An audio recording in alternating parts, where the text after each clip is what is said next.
Hey everybody, you're watching Cadroll Hunter, and recently I purchased a huge coin collection, and today we're going to take a look at perhaps some of the coolest, most interesting parts of that collection we haven't yet seen. Stay tuned.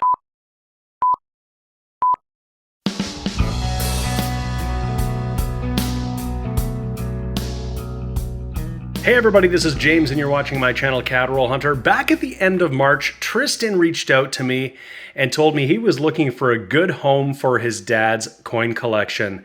And Tristan and I met and we settled on a price, and I bought his dad Edgar's collection, and I've been chronicling that ever since in a series of videos. This is going to be one of the last videos. There might be one more after this one, but this is basically sort of the odds and ends of the collection. Some really interesting things here that didn't really fit into any of the other videos. We looked at pennies, we looked at nickels, we looked at silver dimes and quarters, silver dollars, all sorts of goodies. This is all the stuff that didn't neatly fit into those categories. We've got paper money over here and some really old paper money. Some loose stuff here in a little box and a little bag. And then these are really interesting. And I think I want to start with these because there is some real history here. So I have to admit, I haven't actually seen anything quite like this. This is really awesome. What we have here are two uncirculated mint sets from the 60s. And they are in their original envelopes. You've got to check this out. Edgar F. Morris, at the address that he lived at in PQ is Province de Quebec, so in Quebec. And check it out. The label from the Royal Canadian Mint in Ottawa, the tape on the envelope that says Royal Canadian Mint, and even the postage stamp here. And this is postmarked June 19th, 1963, sent from Ottawa. And it actually has Royal Canadian Mint stamped on it, and that is an image of the Mint building. And that's still the Mint facility in Ottawa. So this is a Mint set, and it's been stamped a number of times in the original packaging, and we've got two of them. So here is another one. This one post-stamped October 17th, 1967. So a different address in Quebec. But we've got that same postmark here. Like, I guess this is a postage paid stamp here with the Mint address and everything on it. So they obviously were working with Canada Post to produce these labels with the postage paid. We've got that same tape there, August 17th, 1967. I have lots of these sets in my collection, and when you see them, you'll recognize them in the cellophane, but I've never seen one in the original wrapper. And that's awesome. And if any of you are concerned about showing the addresses on here, these are addresses that the Morris family would have lived at years and years ago, right? So nobody lives at these addresses anymore, nobody in the family anyhow. So there's no harm. I did talk to Tristan about that and whether I could actually show these envelopes, because this is just really, really cool. I'm going to take these out of here. We'll actually see the sets and get a closer look at what we've got. So these are both very similar. We've got some cardboard inserts, obviously to protect the package, with a plain manila envelope. This one appears as though it was never actually sealed, perhaps. It's just open, whereas this one here was very obviously sealed, a little bit of a different style of envelope, and was torn open to actually get access to the coins inside. And you can see a little hint at what we've got there. We'll start with the 1963 though, because I think that is what we've got here. A 1963 uncirculated set, and just in beautiful condition. Look at that. Look at that silver dollar. That is 80% silver. We'll look a little closer. We've got a beautiful nickel here, and that is 100% nickel. The quarter and the dime, of course, these are also going to be 80% silver. Just look at that blast white coloring. We'll take a look at the other side here. And we can see the Queen in all her glory there. One of the things that collectors look at or look for in these sets is whether there is a cameo finish. I think we see that here on the dime. Some almost like frosting maybe a little bit on the quarter as well. So that would make them more desirable. And if they get sent off for grading, they would designate these as cameo, for instance. I think we have a lot of cameo on most of these here.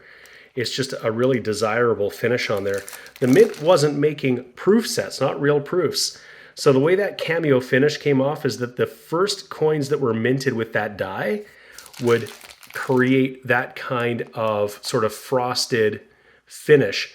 As the die was used, that wouldn't be transferred over to many coins. It wouldn't be unusual to see one set like this that had just one coin with a cameo finish and the rest weren't. And I have many sets that are, none of them have a cameo finish, but I think we might have a little bit of that here in the quarter and in the dime.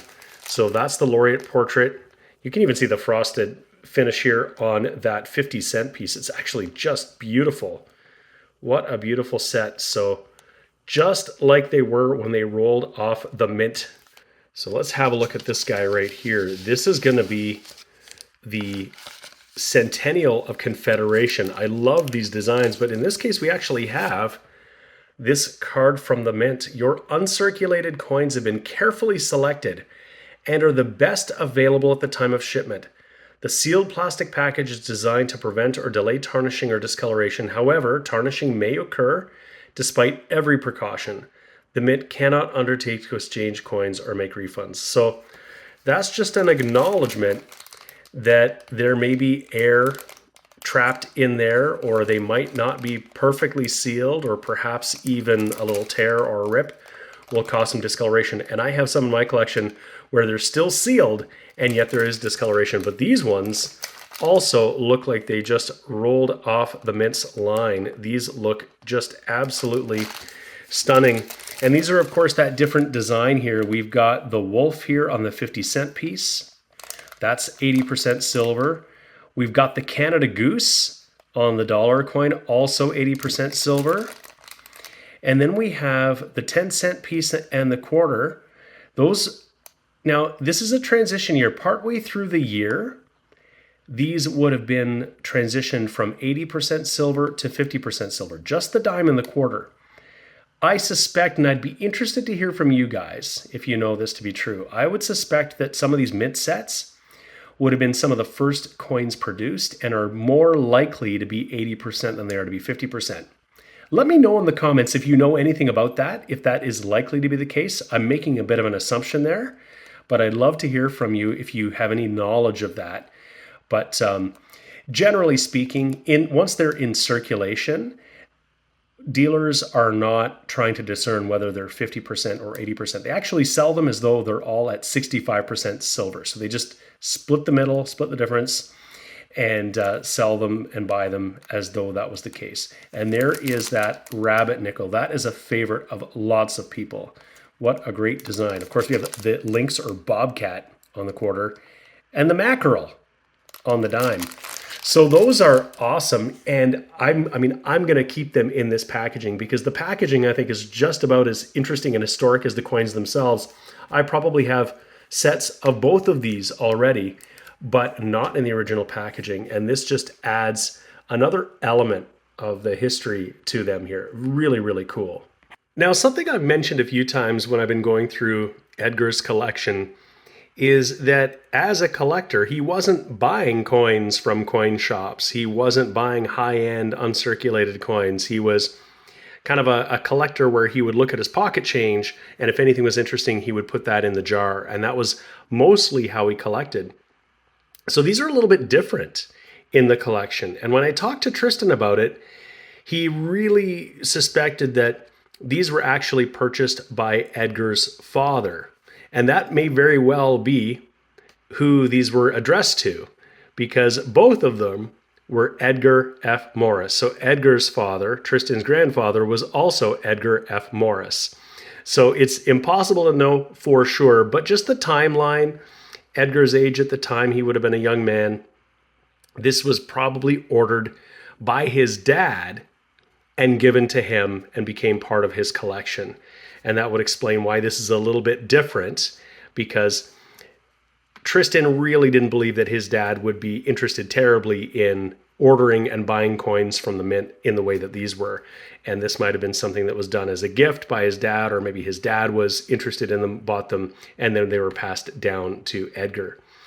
The next thing I want to show actually has a little bit of a tie to that, and that is this paper money. And you'll notice this paper money is also in a Royal Canadian Mint envelope. There isn't anything in this envelope that tells me what would have been in here, but it's not likely that it would have been coins, because that's what was in here, and they're obviously packed differently and reinforced. But this might very well have been an invoice. It was not at the time when you would have ordered things online and paid by credit card. You might have actually received an invoice in the mail for the coins you purchased and actually paid it. So it was correspondence or billing or something like that. And you can see right at the top here, Her Majesty's Service. So very interesting. This one here is dated, same date. It's June the 19th, 1963. So it came in the same day as one of these sets here. So this might have been the accompanying paperwork or bill with respect to that. I'm going to pull out these bills and we'll take a look and see what we got here. So we're going to start with a couple of oldies here. This is fractional currency. This is a 25-cent note from Canada. It's over 100 years old. This is from 1923, the 1923 series. It could have actually been printed up until about 1936. But these were quite popular. They're known colloquially as Shinplasters. Now, Shinplaster, that term actually originated with fractional currency in the States in the Civil War. And apparently, what soldiers would do is take these notes and put them in their boots to stop them from chafing. And so they called them Shinplasters. But that really just is a name that stuck with a lot of this fractional currency through the years. Both of these are the 1923 series, and both of these have the same signature combination, McCaver-Saunders. There are a few different signature combinations in the 1923 series, and they were already in these plastic holders. So Edgar would have known then that these are obviously old bills. They wouldn't have circulated. All the rest of these on here, Edgar would have run into while he was growing up for sure, because this is what money looked like. This was generally what money looked like. Before we get into the Canadian stuff, there is an older US bill here. So here's a $2 bill. And this is from the 1953 series. Really cool. Red seal. And I'll flip it over. And we see Monticello on there. That's what you see on the US nickel. But that is really, really cool. 1953 US. So he probably came across this in some travels or somebody passed it off to him. And he added that to his collection. The rest of these here, this is the 1954 series. These actually were printed right up until 1967, and actually possibly even beyond. But these here would have been, people would have taken these out of circulation when a couple of things happened. When new bills were introduced, like the 1967 series, and these ones were starting to go away, that's when people would have taken them out and held on to the new one.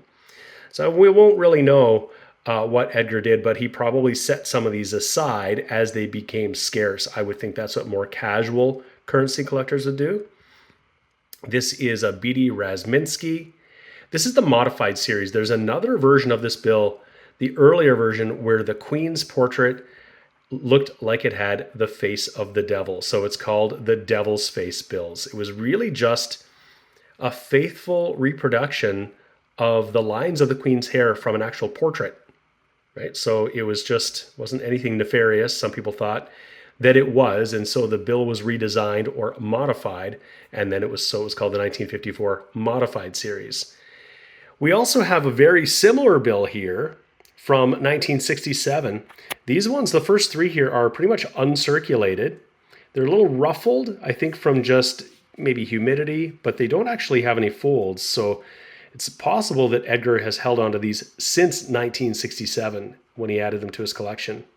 This next one back here has some folds and discoloration, so not uncirculated. This here shows the original Parliament in Ottawa before it burned down. It was rebuilt. The Parliament buildings that many of you might be familiar with are not these buildings. They're a different building. We'll look at the back of this one too, because it's different. It's more of a prairie farmland scene. Very cool. 1967, the interesting thing about these notes is that when they were introduced, these were for Confederation, the same thing as the coins we looked at earlier. They don't have a serial number. The serial number is just the two dates of Confederation, 1867 and 1967, so marking that 100th anniversary. So something interesting and unique about that bill. After, though, 1967, they started introducing them with serial numbers. We got a few of those here, and they still have the same back to them. Next up, we have some bills in what is called the multicolor series. We've got the $1 bill here, the $2. We've got a couple of 5s and a couple of 10s. All of these are a little bit later. So this $1 bill is the 1973 series. However, the $1 bill was replaced by the loonie in 1987. So these were actually printed well into the 80s until the $1 bill was discontinued. And the earlier bills would have had different signature combinations too as well. But the earlier bills would have had a 2-letter prefix. And then they moved later on to 3-letter prefix. That's really the case for everything we see here. And the $5 bill, the earlier bills had the serial number on the front, much like the $10 bill here. But these ones here, the serial number has been moved to the back. So we know these are more modern. There's some slight design changes in the $5 bill. That's the 1979 series here. There was an earlier series that had the serial number on the front.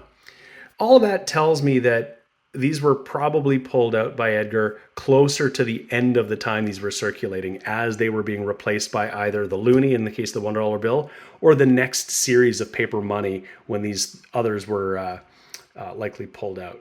So these are all pretty circulated, so they're not probably worth much more than face value, if anything at all. But these are historical bills, and these take me back to my childhood, because this is what money looked like when I was a kid.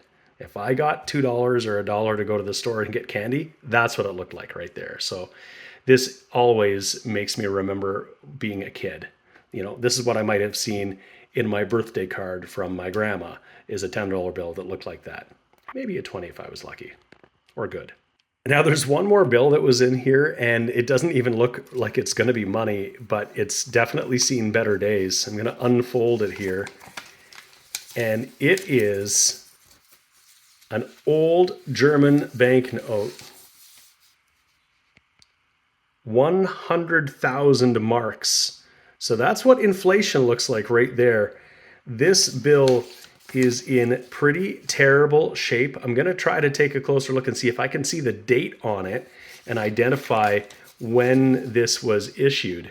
So there's the date. I found it in the script, 1st of February 1923. So this is a more or less 100-year-old banknote, quite a bit bigger than our current paper money. And that would have probably been as the result of inflation after the First World War in Germany. But very historic note. I'll try not to make it any worse than it already is. It's been folded up like this, I think, for many, many years. And I used Numista to identify this, and I just looked it up, 100,000 marks. I was able to find it here and find that there's some variations on here. So there's one that has an 8-digit serial number, one that has a 6-digit. This is the 8-digit. There's lots of interesting things you can find on Numista for coins and banknotes, particularly international ones that you're not as familiar with. So great online free resource. And you can also catalog what you have in your collection on here, which is awesome if you just make a free account. Next, we've got this little wooden box of English leather. And there's a couple silver coins in here and a bunch of other odds and ends we'll have a look at. But check this out. Newfoundland, 25 cents, 1917. So Newfoundland, of course, didn't join Confederation until 1949. It was its own entity, its own country. It wasn't part of Canada, and it had its own currency. And so this is really cool. That's King George V on the back of that coin, 1917, 25 cents. This is a bit of an oddity in Newfoundland coinage because they only made the 25-cent coin in 2 years, 1917 and 1919. Prior to that, they were using a 20-cent coin. And I've got some of those in my collection. I've done a video on that in the past. But The 25-cent coin, of course, brought it closer into alignment with what was happening in Canada and the United States. But yeah, 25-cent coin. And then this one here, this also looks to be, I'll have to flip it over. So this is much older. This is Victoria, and it says Newfoundland on the obverse here. I don't know if we're going to be able to get a date, but this is likely a 20-cent coin from Newfoundland. I'll try to see if I can identify it, or at least how old it might be. So there's a lot of glare on that in the holder, so I've taken it out, and I've taken a long time trying to figure this out. And what was getting me tripped up is that I was flipping it over as if this was in metal orientation like most Canadian coins. And I was thinking that I was seeing the 2 here, and then I couldn't really make out the date or anything along the bottom. What I failed to realize that this is in coin orientation. And so it actually flips like American coins. The other thing that was getting me is that this coin has a bit of a die rotation. So it's just off a little bit. So what I thought I was looking at the top of the coin with the 2 is actually the bottom. So I had to flip it around. And there are some markers on this coin that are going to help us identify the date conclusively. So I'll throw this under the scope and we'll take a quick peek. So here's the obverse of our coin, and there are actually 2 obverses that were used on different years of Victorian Newfoundland coinage, particularly these 20-cent pieces. And what I want you to look at is the forehead of the queen. It's pretty rounded here. And if I look in my handy dandy Charlton guide, you'll see that there is a obverse 1 and an obverse 2. Obverse 2, the forehead is a little bit more sloped, and obverse 1, the forehead is a little bit more rounded. So we know we've got obverse 1. So that's the first thing. The second thing is that there is an H mint mark below the queen's bust here, and that signifies this was minted at the Heaton Mint in Birmingham, England. It wasn't minted at the Royal Mint in London. And interestingly, the mint mark on these coins was in 2 different spots. Some were on the obverse, like we see here. You'll see that spot right above the D. So that lines up here. Some of them, the H mint mark was on the reverse. So we can see it was under the obverse 1872 to 1876, and it was put on the reverse under the date for 1882. So if we look at our book here, we can see which years the obverse 1 was in, and we can also see which years had an H mint mark. So it was either the 1872 or the 1876. So we know it's one of those 2. Those are both obverse 1. The other H mint marks down here, let's see, 1882 is the obverse 2. So we know it's not that anyway. It would be on the other side. So we've narrowed it down to 2 coins. The other thing that I mentioned is that I was trying to look at it this way here. I was thinking I was seeing the 2, and I couldn't really see anything where the date was. But if we flip it over, we really have to flip it in this orientation, and now we can see something that looks like a date, and I think we can see a 6. I'll throw this under the scope here. And so this here is the very bottom of the coin, and this is where the date is, and that is undoubtedly a 6. It is not a 2. And if I pull up an image of in 1876, we can probably see that that has the right characteristics. Here's the 20 cents here. This is the Newfoundland 20-cent coin. This is from Coins in Canada. So we can see our 6 there, pretty wide at the side, and then a little bit very narrow at the top there in a big ball. And if we look at our 6, same thing, very wide to a very narrow spot. There's, I think, the ball of our 6. So that is definitely a 6. It means that it can only be the 1876H with the obverse 1. And look at the mintage. It's minted at just 50,000. Even in a G4, this is a $20 coin, but look at the prices for any of these coins if you get into a mint state. They're thousands of dollars, and all of these are very low mintage. In fact, nothing was minted any higher than 125,000. Some just 30, 40, or in this case, 50,000. That is awesome. So this coin here, you know, it's pretty obliterated on the reverse side, but there's enough for us to identify it positively, and it does have a slight bit of a rotation. So it is upright, and it's actually a bit of a rotated die, so that's actually pretty cool. Probably fairly common in these years, but it's an 1876 H Newfoundland 20-cent piece. It's sterling silver, and it's minted at just 50,000, and we found one in this collection. Pretty awesome. So there's a bunch of loose things in here, and I won't show you everything. Some of them are just fairly common international coins, like this 5 peso from Mexico or this 1 cent from Barbados, but there are some really, really cool things in here.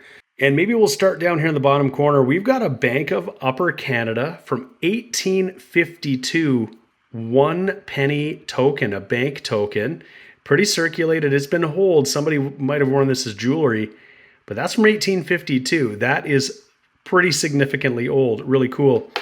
We've got other things here that aren't just necessarily coins. We've got merchant tokens. Check this one out. Stodinger's, Broadway, New York, 1863, it looks like. Very cool. We got this other one here, probably a merchant token as well. It's got a date on it, 1863 as well. And it says Gustavus Lindenmuller, New York. So I don't know if somebody in the family went to visit some merchants in the 1860s in New York. We got some silver in here too. Here is a British 3 pence from 1942. There's King George VI, that's 50% silver. And we've got a really mangled old Canadian 5-cent piece. It says Canada at the bottom, and that's Victoria. But we're going to have just as difficult a time trying to identify this one. We'll just have to be happy knowing this is sterling silver from probably the 18-somethings, but we're never going to know for sure. And so here are a couple that I really want to show you because these I think are pretty historical for sure. So check this out. Methodist Sabbath Schools, Montreal. And bear in mind that Edgar's family was from Montreal. 20th century, January 1st, 1901. I imagine that this was handed out to school children in Montreal at this school system at the turn of the century, 1901. Interestingly, we tend to consider the turn of the century or the turn of millennium at, you know, when it hit 2000, right? And that's not really accurate. 1901 would have been the beginning of the 20th century. The year 1900 was the last year of the 19th century. Anyway, that's just the way it goes. But that is really cool. And if you think that is cool, check out this one right here. So we've got Queen Victoria on here. I'll put this under the scope so we can see that small writing. So it says Victoria, Queen of England, and Empress of India. And look at this profile here. This is something you very rarely see on anything like this, where she's actually turned to face us and you can see her other eye. You would normally only see a monarch like that in total profile. Very interesting. But even more interesting when I flip it over, it is the 50th anniversary of the Queen being on the throne. It's her Jubilee, the Golden Jubilee, 1837 to 1887. Similarly, I suspect that this was handed out to school children, perhaps others, at that time to celebrate the Golden Jubilee. There are a couple of other things like that in here too. Here is a Confederation medallion, 50 years, 1927. It features King George V and his wife, Queen Mary, I believe. This would have been handed out to school children, as would have this one here. This is a coronation medallion for Queen Elizabeth II in 1953 when she was coronated. When she was crowned, I should say. Really, really cool. That is just awesome. There's a meat ration from World War II. This is how people were able to get food that was rationed by these little tokens here. Really, really cool stuff. And we got one last little bag of stuff here. I'll dump it out and we'll take a peek and see what's in there. And it looks to be a bunch of Canadian pennies. There is a 1953, a 54, there's a 65. We'll have to see what is going on with these because we looked at a lot of pennies in another video. We'll want to figure out what was special or different about these if there was anything. A lot of 53s and 54s. There's a 1985. I think we're going to have to scope these to see what we got. Okay, this first one's a 1953. There is a variety in the 1953, and we scoped a whole ton of them in the penny video that we did. We got to flip it over, and we're looking to see if this is the shoulder fold, and this is. This is the more rare variety. It's really hard to tell in a circulated condition. We can't really see the shoulder fold, but we're looking at the eye here, and it doesn't have the really flared serif ends. So this is the 1953 shoulder fold variety. Really cool. So the question is, are all of these scarce varieties that Edgar put aside? This next one here we'll take a look at. That's a 1985, and we also scoped a ton of 1985s, but this is the common blunt 5. So this is not a rare variety at all. Here is a 1954. This is the shoulder fold, which is the common variety for 1954. The really rare one would be the no shoulder fold. That's not it. Another 1953. And it's another shoulder fold. So again, that's 2 of that. That is the scarce variety. So we're on a bit of a roll here. And check this out. This is the 1985 pointed 5. We didn't find any in the pennies, but Edgar did have one. So it looks like this bag might have been the coins of years where there was a variety to be looking out for. And we've got it. We've got a slimmer top here. We've got the angled pointed 5. We've got it cut off here. So that is a 1985 pointed 5. That's one of the varieties we were hoping to find when we were looking at pennies. And we had one all along in this little bag that I didn't know what it was until just now. That is really cool. There's another 1953. This just one has, look, a hint of luster on it. It's another shoulder fold. So Edgar must have been putting these aside here. We still have more to look at. This is really, really awesome. Now I pulled this one back in that I think I looked at earlier. This is the 1953, and this is the no shoulder fold. This is the common one. I think I looked at it a little too quickly. I was a little too excited. So they're not all the scarce varieties in here, of course, but it might have been ones to set aside to look at. But this one is definitely the no shoulder fold. The flares are just a little hard to see with the damage, but you can see that in the other eyes here, in the corner of the E and the D. So that's not one, but I just thought I'd bring you back because I looked at this again. Next up, another 1954. And before I flip this over, I just got to highlight that if this was an actual 1954 no shoulder fold, and they were only in proof-like sets, and a proof-like 65, which this is not, is a $2,000 coin. So whatever condition we found it in, it would be exceedingly rare and probably quite valuable. As I flip that over, it is the common shoulder fold. So it's not going to be a coin worth hundreds of dollars. So I'll set that aside. But we'll look at the next one here. Another 1953. This one here being the no shoulder fold, so the more common variety. This is a 1965. This is a blunt 5, so this is one of the more common ones, but there are 4 varieties to look for here. This one being also the small beads. Oh, I have to look at the A. This is the large bead, pardon me. Another 1954. another shoulder fold, and the last one, 1953. And once again, a no shoulder fold. So we found several no shoulder folds. Awesome. I gotta say that was a pretty cool way to end today's video and really this collection purchase, because we found 4 of the small stack of coins that were in that little bag that are the varieties we've been looking for.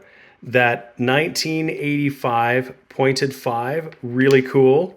And 3, not 1, not 2, but 3 1953 shoulder folds. That's awesome. And of course, we found a couple more little silver coins, some really old silver from Newfoundland, and a whole bunch of really cool stuff. Tokens and medallions, mint sets in their original packaging, and some really cool historical paper money. I really hope you guys enjoyed seeing some old Canadian coins in this large collection purchase, this last of the big videos, I think, of this one. Thanks once again to the Morris family for allowing me to take you guys on this journey, allowing me to purchase this collection and look through it. It's been lots of fun for me, and I hope it's been lots of fun for you. There's one more video to go. Not sure when we'll do it, but just a little sneak peek at what is to come. So we still have this big ice cream tub full of pennies to tackle. I believe that these are as yet unsearched, unsorted, anything goes. I see a King George the VI on the top here. There's some American stuff. There's some bright and shiny stuff. I saw a laureate portrait there. I think it's all pennies. That's the way it looks. And there might be a mix of old and new. So who knows if we got any treasure in there. So I'm going to save that for an upcoming video, because that's probably several hours to go through that for sure. We'll do a future video on that. But in any case, as I said, I hope you've enjoyed this look at some really cool stuff today. If you did, give the channel a like, give the video a like, and subscribe to the channel if you haven't already done that. I'd really appreciate it. Thank you so much for watching. I always appreciate it. We'll see you again next time. The sponsors of today's video are Lighthouse Canada and the Charlton Press. Lighthouse Canada is the leading supplier of high-quality numismatic supplies in Canada, and the Charlton Press is the leading publisher of coin and paper money catalogs and price guides for Canadian collectors. Go check out their online stores today and use the exclusive discount code CRH20 for 20% off all your purchases.